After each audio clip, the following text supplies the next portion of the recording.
Allez, Mickaël, un petit résumé. J'y vais, je me lance. Allez, vas-y. Allons-y. Donc, un tueur en série sévit à Greenwich Village dans le milieu cuir et homo. Donc, la police de New York envoie un jeune flic dans le milieu gay pour appâter le tueur en série, car il ressemble au type de mec tué. Et donc, l'appât s'appelle Al Pacino. Donc c'est un film de 1980 qui a été tourné en 79. C'est important, c'est daté dans le film. C'est un classique et un film culte qui a eu du mal à ressortir et même du mal à sortir tout court, car c'est un film très osé. Limite porno, enfin en tout cas très érotique. Et super chaud, on voit même un fist fucking, enfin on entreaperçoit un fist fucking, c'est pour vous dire.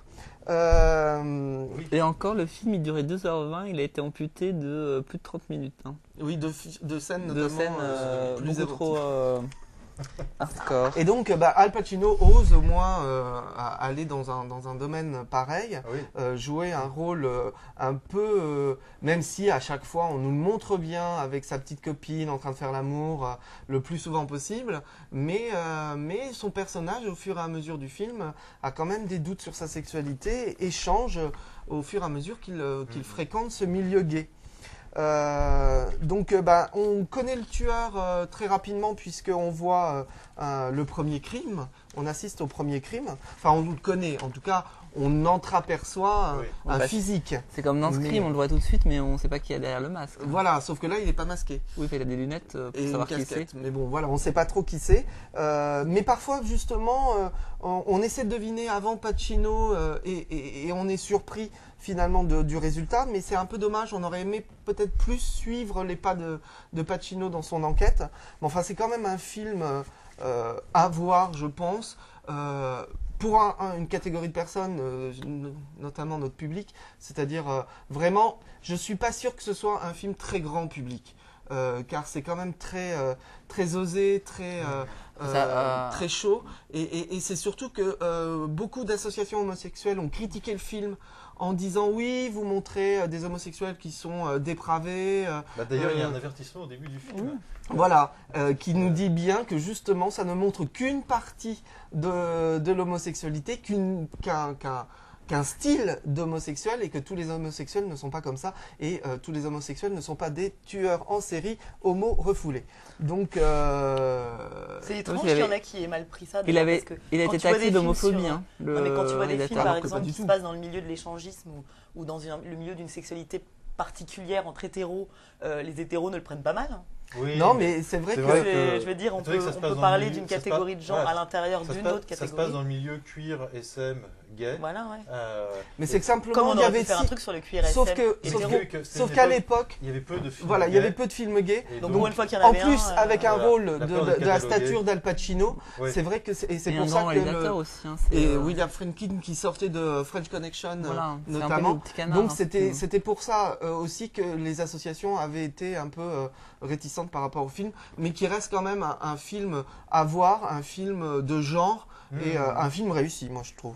Alors moi je suis un peu moins d'accord, je trouve que le film a un peu mal vieilli quand même et que il s'est. Moi je trouve que justement, j'ai dit qu'il était daté et qu'il montrait un genre particulier, effectivement. Faut savoir que c'est tiré d'une histoire, c'est à partir de faits réels.